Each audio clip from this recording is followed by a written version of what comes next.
Partei.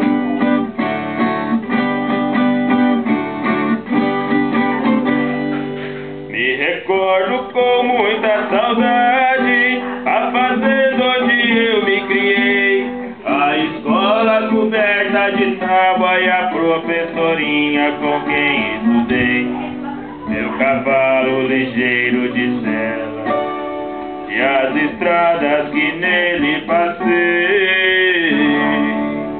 Tudo isso me traz na lembrança o tempo da infância que longe deixei.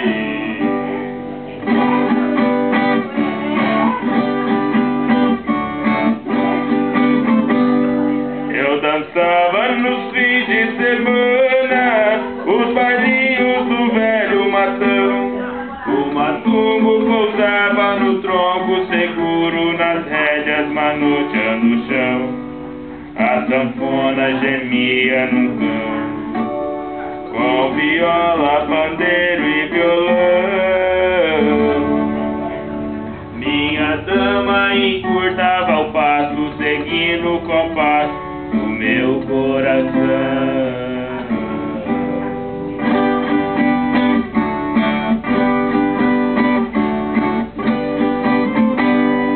Esse tempo já vai bem distante, tudo na vida mudou. O piquete das vacas leiteiras cobriu-se de mato, enfim se acabou.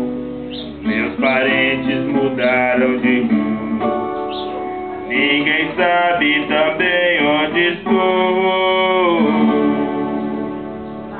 Despedi-me numa madrugada, seguindo a estrada que Deus me traçou.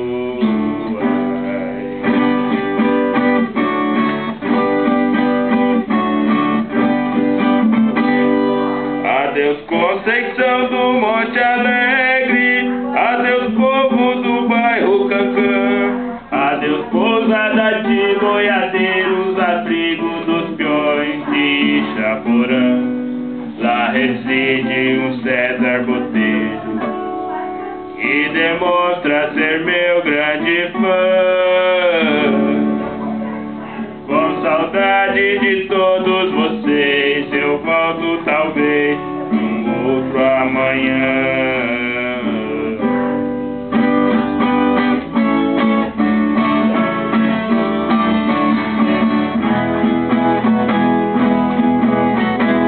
Me desculpe se eu não falei das outras terras que andei, lá pras bandas de Adicei, São Mateus, também Santa Ida, pra aquela terra